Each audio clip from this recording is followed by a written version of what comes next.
Hier, une expérience liée au jugement m'a permis de grandir à bien des niveaux. J'ai progressé dans l'acceptation, la gratitude, la résilience, l'accueil, la compassion, la reconnaissance et bien plus encore. Bien le bonjour, belle étincelle.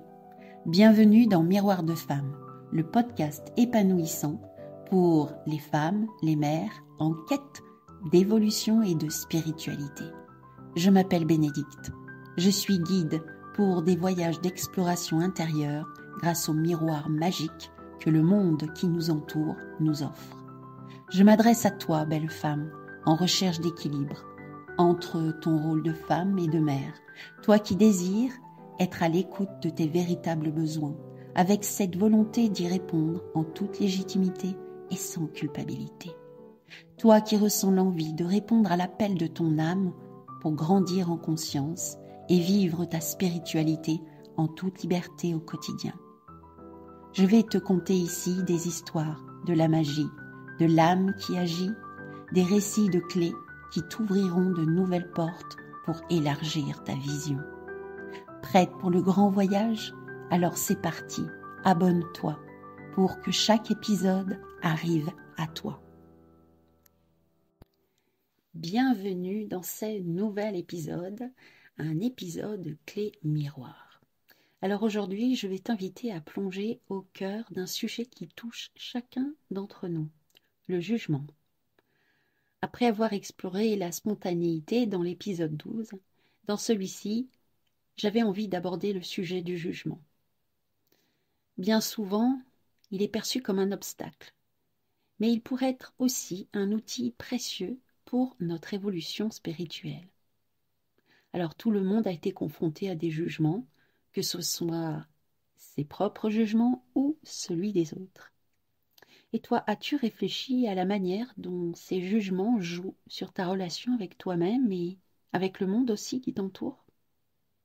Je vais partager ici une expérience aussi personnelle qui m'a permis de découvrir la puissance du jugement pour transmuter lorsqu'il est accueilli avec ouverture et conscience. Dans cet épisode, il sera aussi l'occasion d'explorer comment le jugement, loin de nous enfermer, peut ouvrir une porte à une plus grande acceptation de soi, reconnaissance de notre valeur. C'est aussi une opportunité de grandir en compassion.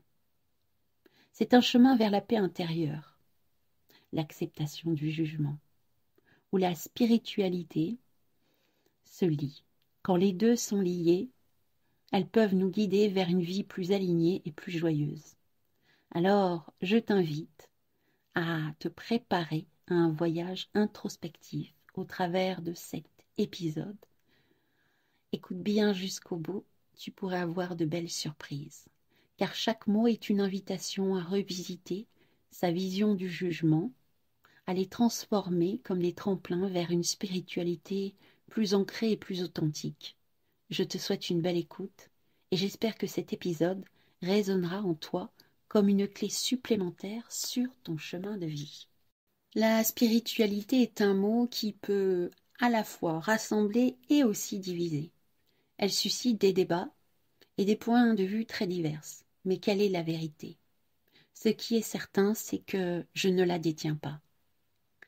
Dans cet épisode, je t'expose mon point de vue, qui n'est qu'une parcelle parmi tant d'autres, une parcelle de vérité. Aujourd'hui, je vais te parler de ma spiritualité, de ma vision. Peut-être résonnera-t-elle en toi, ou peut-être pas. Je m'adresse aux femmes et aux mères, mais aussi à tous les curieux qui passent par ici. Alors, la spiritualité, je l'aperçois comme une connexion à quelque chose de plus grand. Elle me permet de me découvrir, de m'apprendre, de me connecter à cette part-là en moi. Alors cette part plus grande, il y en a qui l'appellent l'univers, la source, Dieu ou le divin. Moi, j'aime bien l'appeler la grande conscience. Je suis une petite conscience, une parcelle de conscience dans la grande conscience. C'est cette force intérieure qui me guide, qui me pousse à agir ou à ne pas agir, à vivre certaines expériences pour apprendre à me connaître davantage, à me reconnaître, à me révéler, à révéler l'amour en moi. Cet amour qui me ramène à mon essence, cette félicité, cette joie pure d'être.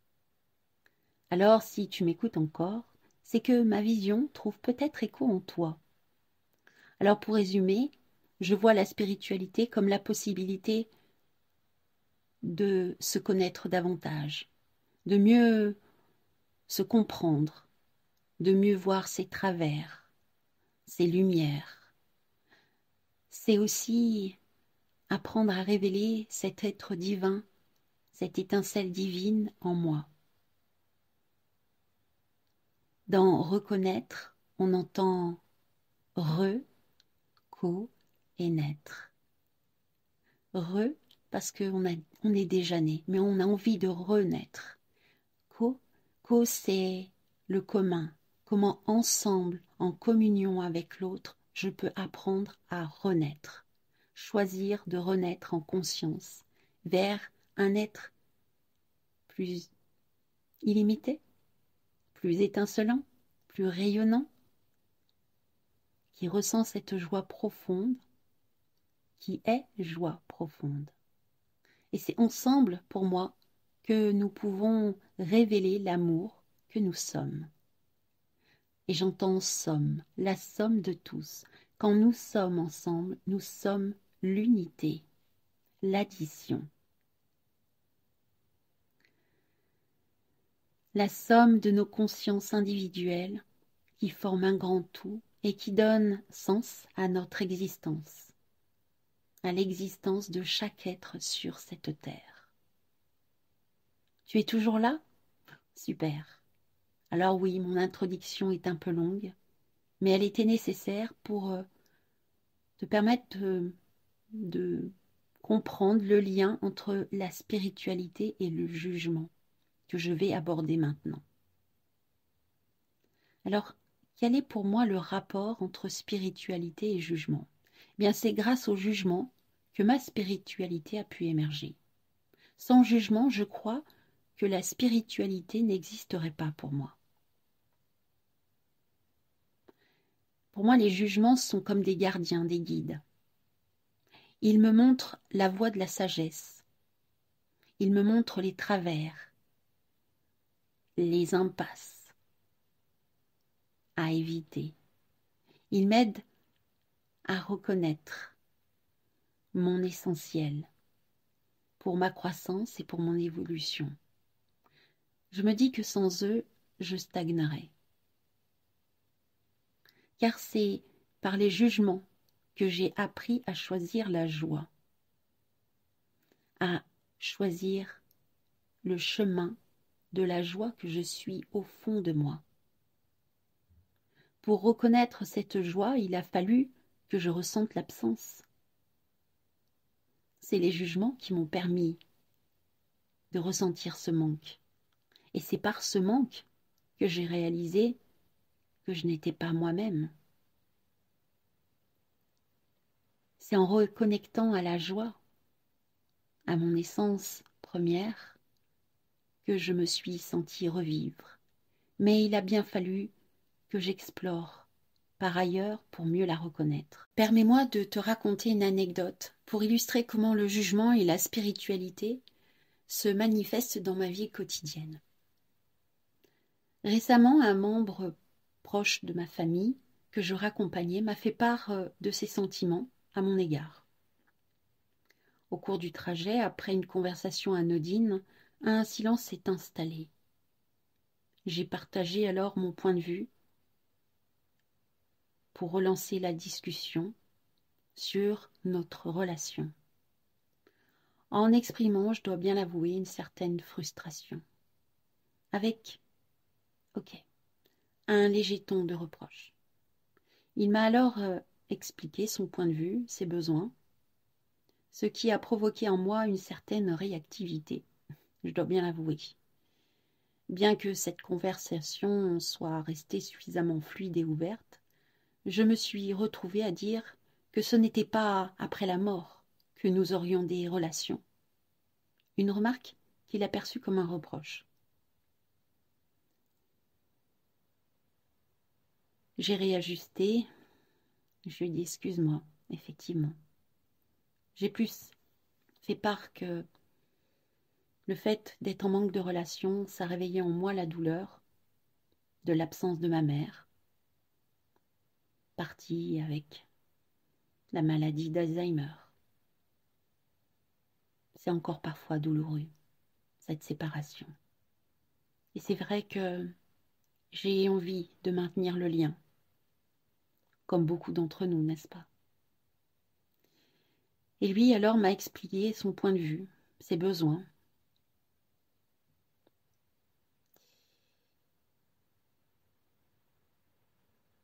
Pour lui, il n'a pas besoin autant de relations. Être seul lui va très bien. Garder le contact n'est pas une nécessité pour lui. Il m'a dit, toi, tu as besoin d'être en lien, tu as besoin d'être en contact. Pas moi. Voilà, nous avions échangé. Ça avait ouvert le ton de la confidence, de l'authenticité.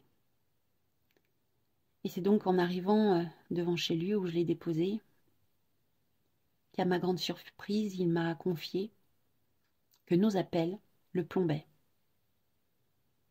qu'il ne me trouvait pas joyeuse, que cela le fatiguait,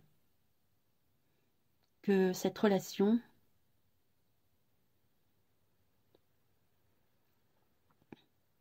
lui était complexe.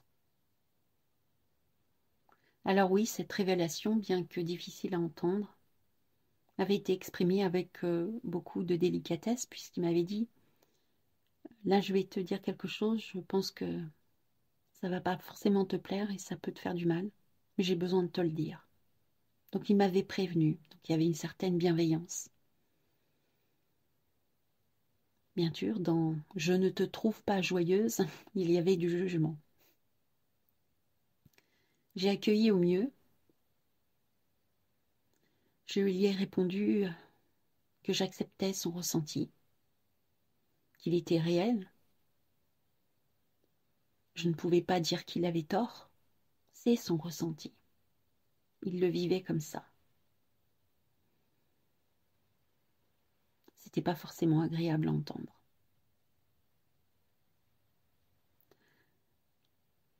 Alors, je lui ai dit, voilà, je te souhaite une belle soirée. On s'est dit au revoir. Il est sorti de la voiture en me regardant un peu penaud et avec un air interrogatif pour savoir comment je me sentais. Il s'est éloigné en me regardant et j'ai repris la route, seule dans ma voiture, sur les petits chemins de campagne, sous le ciel étoilé, un peu sous le choc. Et malgré tout, avec un certain calme. J'avais aussi ce calme quand j'ai entendu sa révélation. J'ai accueilli au mieux. J'ai alors réalisé à quel point j'avais évolué par rapport à mes propres jugements. Autrefois, il y a quelques années, en entendant de tels propos, si je puis dire, j'aurais essayé de me justifier, j'aurais essayé de convaincre, j'aurais émis des jugements sur lui, sur moi, j'aurais peut-être critiqué, j'aurais eu de la rancœur, j'aurais eu une énorme déception. Et là, non, quelque chose de calme, quelque chose de serein. Oui, quelque chose de serein. Alors oui, il y avait une certaine douleur. Elle était là, je l'accepte. Elle s'est étiolée très rapidement avec l'acceptation de ce qui avait été vécu. J'ai reconnu aussi le courage d'exprimer. Ça m'a permis aussi de voir que j'étais en capacité d'être en contact avec quelqu'un qui avait la possibilité d'être courageux et d'exprimer avec moi. Que j'offrais cette possibilité d'expression, en tout cas. Ma façon d'accueillir m'a montré à quel point j'avais évolué dans ma résilience. Alors oui, les jugements peuvent faire mal sur le moment, mais ils sont aussi l'occasion d'apprendre. D'apprendre peut-être qu'en entendant le jugement de l'autre, c'est peut-être simplement l'expression de moi. À travers ce qu'il exprimait, ça me montrait une façon dont je me jugeais, peut-être pas suffisamment joyeuse,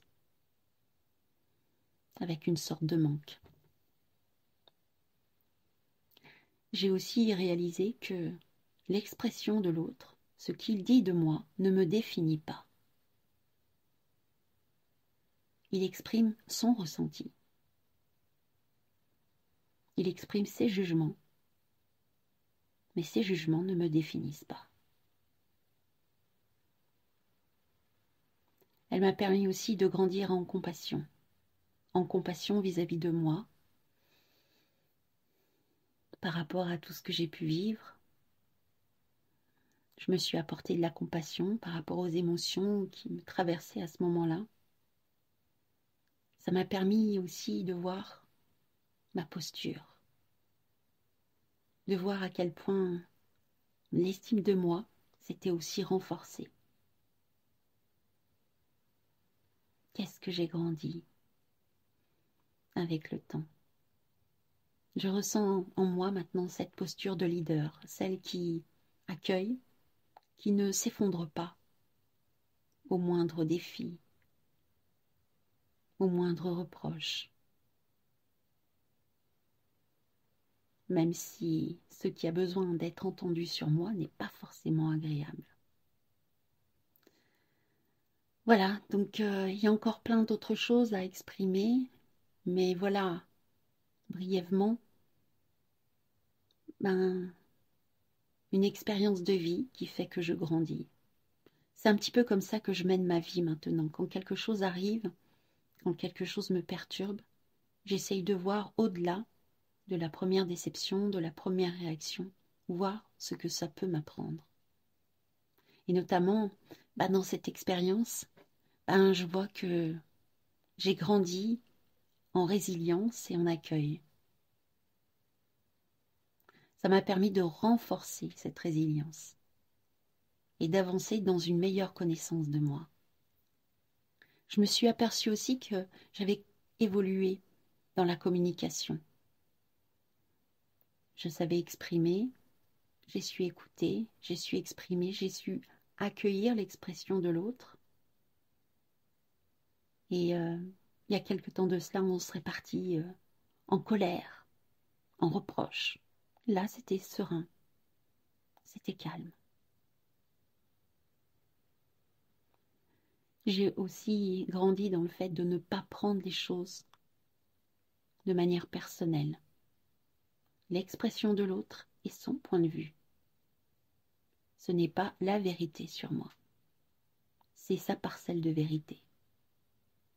Alors, est-ce que je m'y conforme ou je garde ma vigilance, mon discernement? Ça m'a permis aussi de voir comme quoi j'avais grandi dans l'auto-observation, où je vois mes réactions, ma façon d'agir, ma façon de répondre, de réajuster de mieux en mieux. Et petit à petit, j'ai réalisé que la joie était là. Même si l'expérience était complexe, difficile, la joie en arrière-plan était là. Elle était là, devant l'expérience, l'évolution, ce qui m'avait fait grandir.